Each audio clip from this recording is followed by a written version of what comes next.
Agosto de 2017, Valencia. Uno de esos días tórridos de verano donde el calor parece que va a derretir el asfalto. Sí, una de esas tardes en las que la ciudad funciona a medio gas, ¿verdad?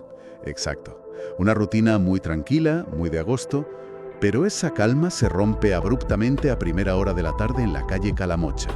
Esto es en el barrio de Patraich.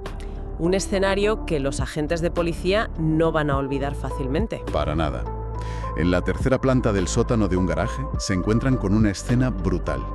El cadáver de un hombre atrapado entre la pared y el morro de su propio coche. Antonio Navarro. Eso es. Un ingeniero de 36 años de Novelda. Su familia le llamaba cariñosamente Caldós. Y bueno, para quienes llevan tiempo siguiendo los vericuetos de la criminología en España, este asesinato es uno de esos casos que se quedan grabados a fuego en la memoria. Desde luego. El objetivo de esta exploración detallada de hoy es precisamente ir más allá de la superficie. Tenemos sobre la mesa transcripciones de documentales de investigación, reportajes policiales a fondo y un archivo judicial inmenso. Así que, vale, vamos a desgranar esto. Porque no estamos ante la típica historia de un simple robo en un garaje que salió mal. Que va. Estamos a punto de adentrarnos en la mente hipercompartimentada de una figura criminal sumamente compleja. Alguien rodeada de coartadas meticulosas y de una frialdad absoluta. Una viuda negra moderna, como la bautizaron los medios. Sótano e inmediatamente descarta el móvil del robo. Y fíjate que esa era la teoría que ya empezaba a circular por algunos medios locales. Claro, es lo primero que se piensa. Un garaje oscuro, un ataque. Pero, ¿qué fue lo que vieron allí abajo para tenerlo tan claro desde el minuto uno? A ver, porque el descarte del robo es casi instantáneo. Es instantáneo por la disposición de los elementos en la escena. A ver, a la víctima no le faltaba absolutamente nada. Las llaves del vehículo estaban tiradas en el suelo, justo a su lado. Llevaba la cartera con todo el dinero intacto y su documentación en el bolsillo. Nada revuelto. Nada. Desde el punto de vista del análisis de la escena del crimen, nadie desciende hasta un tercer sótano, comete un ataque de semejante magnitud y se marcha sin llevarse el botín. O sea, si su motivación principal era el lucro inmediato, se lleva la cartera. Tiene todo el sentido. Lo fascinante de esto es lo que nos cuenta el análisis forense, porque la autopsia empieza a dibujar un perfil del agresor mucho antes de que se tenga un sospechoso. Ya te digo. La causa de la muerte es la destrucción de los centros vitales. Hablamos de una rotura cardíaca por arma blanca. Son 6 puñaladas certeras. 6. Sí. Pero hay una en concreto, documentada en el informe médico como la herida T5, que cambia por completo la perspectiva de los investigadores. Esa herida T5 es un detalle que, sinceramente, al leer los informes te congela la sangre. ¿Qué tiene de particular la mecánica de ese golpe para que los forenses le presten tanta atención? Pues la mecánica revela una intencionalidad que va mucho más allá de simplemente neutralizar a una persona. En esa herida T5, el asesino introduce el arma y sin llegar a sacarla del todo del cuerpo, vuelve a apuñalar 2 o incluso 3 veces dentro del mismo orificio. Madre mía. Sí, esa profundidad en la herida, que alcanzó entre 13 y 15 centímetros, nos indica algo fundamental: odio visceral. Claro, eso no es un corte al azar. Para nada. No es un movimiento defensivo ni un ataque fortuito en medio del pánico de un ladrón. Hay una conexión personal evidente y una voluntad férrea, casi obsesiva, de asegurar la muerte de la víctima. Es decir, quien empuñaba ese cuchillo no era un atracador asustado. Exacto.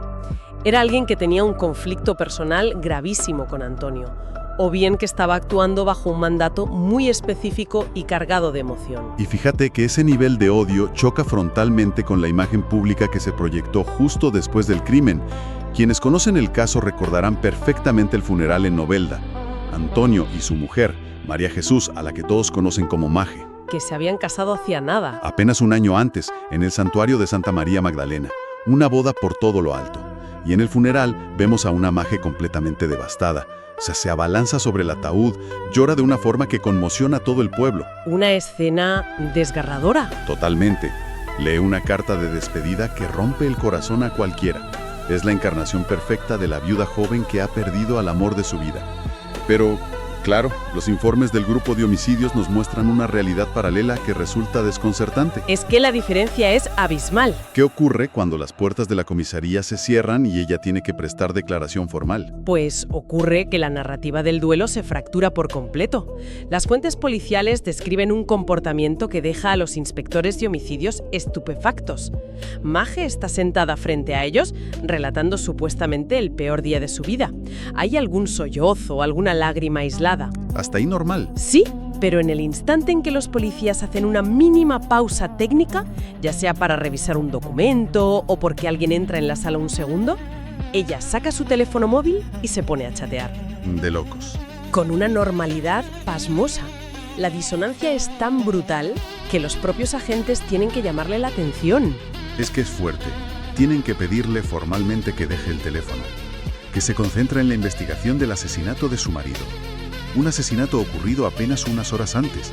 Es fácil imaginar la escena en esa sala. La sangre de su marido casi no se ha secado en el asfalto del garaje y ella está mandando mensajitos en el interrogatorio. Pero, a ver, la actitud con el móvil no es lo único que hace saltar las alarmas a los agentes.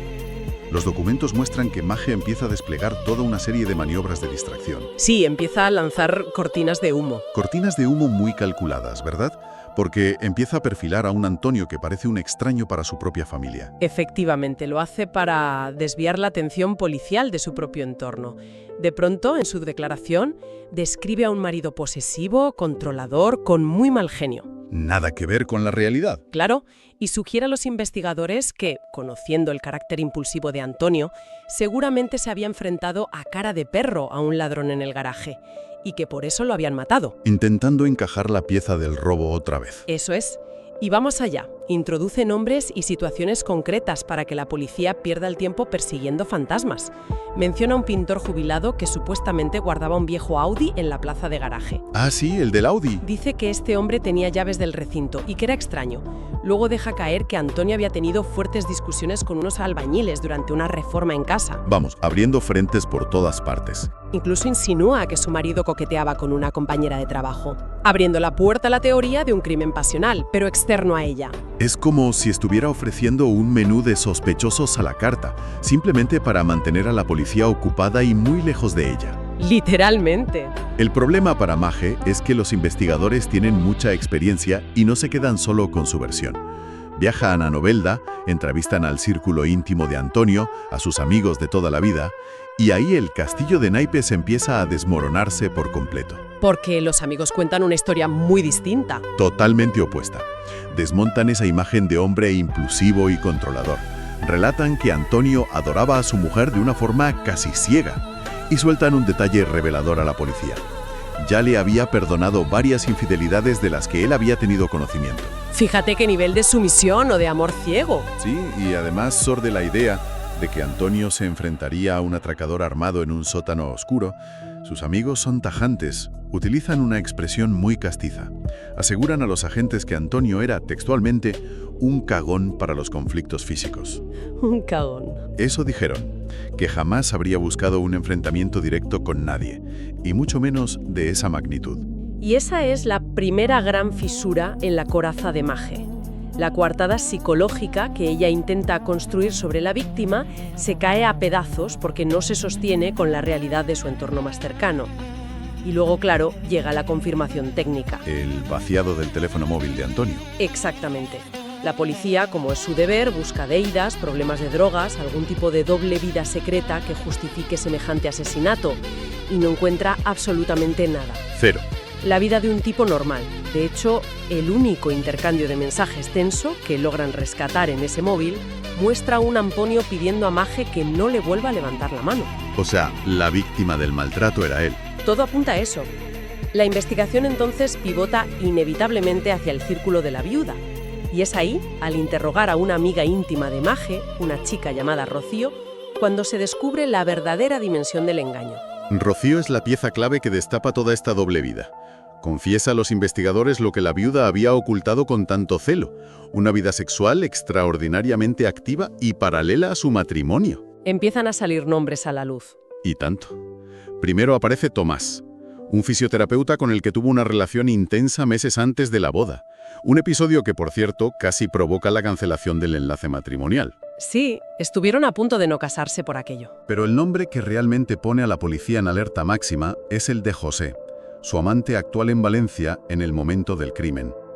Resulta que Mache pasaba noches enteras con este hombre y se excusaba con su marido bajo el pretexto de que tenía guardias nocturnas en el hospital privado donde trabajaba como enfermera. Una logística del engaño impresionante. Es un nivel sostenido muy complejo. Y aquí viene lo fuerte. José ni siquiera sabía que ella estaba casada. Es que, si conectamos esto con el panorama general, nos encontramos ante un perfil psicológico fascinante y a la vez aterrador. Porque no hablamos de una persona que sufra una desconexión psicótica de la realidad. No está loca en el sentido médico. Para nada. Hablamos de un mecanismo mental de supervivencia y de narcisismo llevado al extremo. La compartimentación. ¿Compartimentación? De separar sus mundos mediante compartimentos estancos que nunca se tocan entre sí. En un compartimento reside la viuda trágica, inmersa en un drama criminal, la mujer que llora sobre el ataúd y lidia con los inspectores de policía. La viuda perfecta para la galería. Exacto. Pero en otro compartimento, totalmente aislado del dolor, de la culpa o del luto, habita una joven de 30 años, libre, con una posición económica ahora asegurada, que simplemente quiere disfrutar de su soltería y de sus múltiples amantes. Esa capacidad de aislar las emociones roza lo incomprensible. Y fíjate que queda patente en los archivos policiales de una manera brutal. Apenas unas semanas después de que Antonio fuera acuchillado en ese garaje, las escuchas telefónicas captan a Majes yéndose de fiesta a Alicante. Como si no hubiera pasado nada. Sí, textualmente. Punto 2. Nos gusta la movida con tíos buenos. Yo la movida con Antonio, que en paz descanse, no la quería. Escuchar esa falta absoluta de empatía, esa frialdad tan poco tiempo después de un crimen tan atroz, es muy impactante. Se deja helado. Y bueno, todo este material termina desembocando en un juicio que paraliza la opinión pública, con más de medio centenar de testigos llamados a declarar. Un circo mediático increíble. Un juicio que además genera un debate social y jurídico profundamente polarizado. Y esto es importante mencionarlo, tal y como recogen las fuentes y los análisis de los expertos de la época. Sí, hay dos posturas muy marcadas. Por un lado, tenemos la estrategia de la defensa. Los abogados de Magén argumentaron con vehemencia que se la estaba sometiendo a un escrutinio basado en prejuicios de género. Denunciaron que el constante uso del término viuda negra y la disección pública de su vida sexual eran muestras de un moralismo anacrónico. Un ensañamiento mediático, decían. Claro, decían que esto no se habría aplicado con la misma dureza si el infiel hubiera sido un hombre. Exigían que el tribunal se ciñera estrictamente a los hechos probados de su participación en el asesinato y no a juzgar su moralidad o su libertad sexual. Y a ver, es un debate válido en un Estado de Derecho, pero una postura que chocaba de frente con los argumentos de la acusación, porque para las acusaciones, detallar esas múltiples infidelidades no era un ejercicio de juicio moral gratuito. Era el contexto. Era la construcción del contexto absolutamente indispensable para entender el móvil del crimen. Ellos sostenían que había una mezcla letal de interés pasional y económico. Hay que recordar un pequeño detalle. La muerte de Antonio dejaba tras de sí una pensión de viudedad, la propiedad compartida del piso en Patrais y el cobro de varios seguros de vida. No era una cantidad menor, desde luego.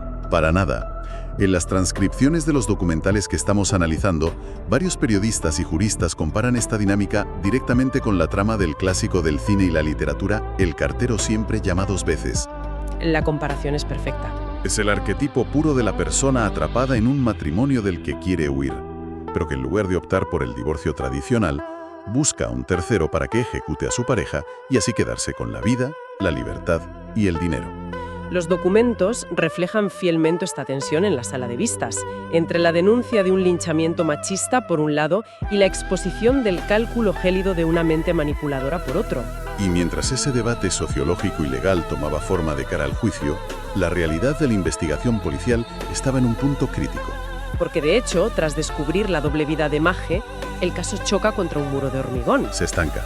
Se estanca por completo durante 3 meses larguísimos. La policía pone el foco inicial en José, el amante principal. Lógico. Lo investigan a fondo, analizan sus movimientos, sus coartadas, ¿Y qué pasa con José? que terminan descartándolo por completo. Se confirma que José ignoraba la existencia de Antonio hasta días después del asesinato. Fíjate en esto, Maje le había tejido una mentira rocambolesca de proporciones épicas a José. Lo del ataque terrorista, ¿no? Eso es. Le había sugerido que la muerte del ingeniero podría estar vinculada a un ataque terrorista, aprovechando la psicosis colectiva del momento. Porque el crimen de Antonio sucedió justo un día antes de los devastadores atentados de las Ramblas en Barcelona. Es que es maquiavélico. Utilizar una tragedia nacional para tapar un asesinato doméstico. Pero bueno, aquí es donde la cosa se pone realmente interesante. Ya lo creo. Es fácil imaginar la frustración del grupo de homicidios. Han pasado meses, tienen los teléfonos pinchados, pero las conversaciones entre Maje y José no arrojan ni una sola pista criminal. Nada que los incrimine. Hablan de planes de futuro, se dan muestras de afecto, pero no hay ninguna confesión, ningún desliz sobre el asesinato en el garaje. El caso parece abocado a convertirse en uno de esos expedientes sin resolver que cogen polvo en un cajón. Hasta que el calendario marca el 8 de noviembre. Un día clave. Los agentes de la sala de escuchas captan una nueva llamada saliente del teléfono de Maje. Pero el hombre al otro lado de la línea no es José, tampoco es Tomás, el fisioterapeuta. Es un contacto registrado como Salva, que es lo que hace que esta llamada específica cambie el rumbo de toda la investigación. Pues lo primero es el contexto de ese nombre en la investigación.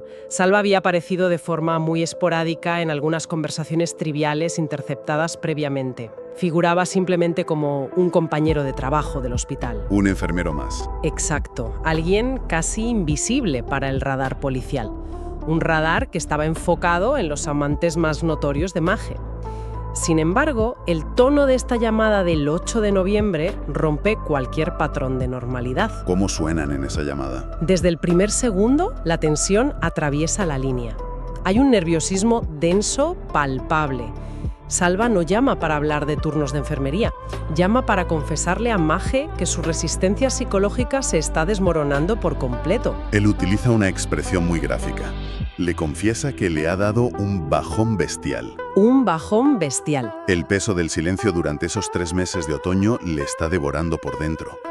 Y entonces pronuncia la frase que hace que los inspectores salten literalmente de sus sillas en la sala de escuchas. El gran error de Salva. Le explica a Maje que, superado por la ansiedad, ha llamado a un amigo suyo que pertenece a las fuerzas de seguridad, para desahogarse un poco y pedirle consejo sin contarle todo. Y la reacción de Maje ante esa revelación es el momento exacto en el que su meticulosa compartimentación salta por los aires. Se vuelve loca. En la grabación se percibe el pánico puro. Empieza a levantar la voz, tratando desesperadamente de contener el daño. Intenta controlar a un Salva que se está desangrando emocionalmente por teléfono.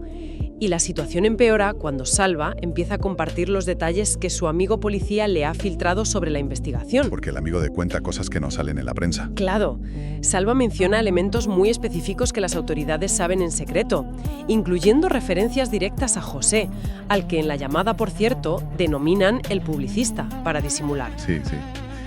Es al escuchar esos detalles tan concretos cuando Maje comprende la magnitud del cerco policial y suelta la frase que al final sella su destino.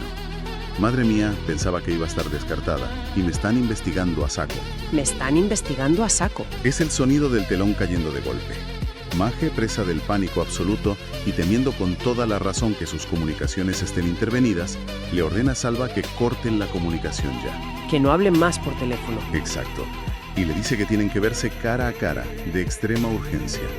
Acuerdan un encuentro físico en apenas media hora en la Casa del Tapeo. Es una cafetería que estaba cercana al hospital donde ambos trabajaban. Y la policía no pierde un segundo. Es una carrera contrarreloj espectacular. En menos de 20 minutos, el grupo de homicidios organiza un operativo de vigilancia casi improvisado pero implacable. 20 minutos para montar todo. Sí. Despliegan agentes de paisano por toda la zona de la cafetería con un único objetivo: ponerle por fin un rostro a ese misterioso Salva. Documentar el encuentro y comprender qué papel exacto juega este individuo en el entramado criminal. Porque hasta ese momento Salva era solo una voz asustada. Nada más. Los agentes logran posicionarse estratégicamente, sacan sus cámaras y las fotografías que toman de esa reunión clandestina destapan al verdadero ejecutor material del brutal asesinato de Patrex. Y las fotografías revelan a alguien que rompe por completo los esquemas mentales que la policía tenía. Y probablemente cualquiera que siga este caso y vea las fotos pensará lo mismo. Es que no encaja en el patrón. Para nada, porque si analizas a los amantes conocidos de Maje, como José o como Tomás, ves un patrón muy claro. Hombres jóvenes, de aspecto atlético, con cierto atractivo físico, encajando perfectamente en el perfil de sus aventuras de fin de semana. Sí, el perfil típico de un amante joven. Pero la persona que se sienta en esa cafetería frente a Maje, sudando frío y temblando, es la antítesis de ese perfil. Salva es un hombre de mediana edad, de una apariencia absolutamente ordinaria, con una vida rutinaria, casado y con una hija. Un tipo gris del que nadie sospecharía jamás que esconde un secreto así. Y fíjate que ese perfil gris es precisamente lo que lo convierte en un personaje profundamente trágico y peligroso a la vez. Salva representa otra figura arquetípica de la literatura criminal. Es el individuo carente de atributos extraordinarios, que se ve completamente cegado por un amor obsesivo, casi delirante. Un amor que lo empuja al abismo. De Salva, Maje era una especie de ninfa inalcanzable. Ninfa, sí. Una deidad que por algún milagro le prestaba atención a él. Y es este hombre corriente, sin antecedentes penales, sin ningún historial de violencia previa, quien toma la decisión de descender a la oscuridad de un tercer sótano a las 7 de la mañana. Qué fuerte. Es él quien empuña el cuchillo y asesta 6 puñaladas mortales a un completo desconocido, convencido en su delirio de que derramando esa sangre, ejecutando ese acto de sumisión suprema, se ganaría el amor incondicional y eterno de la mujer que idolatraba. Mientras ella dormía tranquilamente. Exacto. Maje nunca empuñó el arma físicamente, pero supo cargarla psicológicamente y apretar el gatillo desde la seguridad de la sombra. Es la disección de un asesinato gestado entre las luces fluorescentes de los pasillos de un hospital, entre turnos de guardia, y culminado entre los muros de hormigón de un aparcamiento. Es de locos. Entonces, ¿qué significa todo esto cuando damos un paso atrás y observamos el cuadro completo? Pues sinceramente, esto plantea una pregunta importante sobre la naturaleza de la mente humana y los límites de la disociación. Este caso nos perturba no solo por la cantidad de sangre derramada en aquel garaje de Patrex, sino por la gélida violencia psicológica que lo envuelve todo. Esa frialdad. La facilidad con la que un ser humano puede aislar el horror, sonriendo en público, enviando mensajes de texto intrascendentes a sus amigos y planificando fiestas en Alicante con tíos buenos. Y todo ello mientras la vida del hombre que la adoraba ciegamente acaba de ser sesgada por un plan de su propia autoría. Es una lección brutal sobre la inconsistencia de las apariencias. Las apariencias engañan, desde luego. Y sobre el peligro invisible y letal que esconde el narcisismo desprovisto de toda empatía. Una exploración fascinante a los rincones más oscuros de la naturaleza humana. De esas veces donde la realidad siempre supera la ficción por goleada. Y bueno, antes de cerrar hoy, queda una última reflexión en el aire sobre este caso. Un detalle en el que merece la pena detenerse a pensar para quienes nos escuchan. A ver. Hemos visto cómo toda esta maquinaria de mentiras, toda la fachada perfecta de la joven viuda desconsolada, se vino abajo únicamente por la presión psicológica de una llamada aquel 8 de noviembre. Pero, ¿y si Salvo hubiera sido un poco más fuerte mentalmente? Es una buena pregunta. ¿Qué habría pasado si ese bajón bestial jamás le hubiera invadido y hubiera mantenido el silencio absoluto frente a su amigo policía? Cuesta no preguntarse si, sin esa pequeña grieta de fragilidad humana en el ejecutor, la mente hipercompartimentada de Maje habría logrado consumar el asesinato perfecto. Posiblemente. Si a día de hoy ella seguiría disfrutando impunemente de su libertad, de su herencia y de su nueva vida, sin que nadie nunca hubiese logrado jamás rasgar el velo de lágrimas de aquella joven viuda en el funeral de Novelda. Es una idea inquietante para rumiar. Cerramos aquí esta inmersión profunda y nos volvemos a encontrar en la próxima exploración.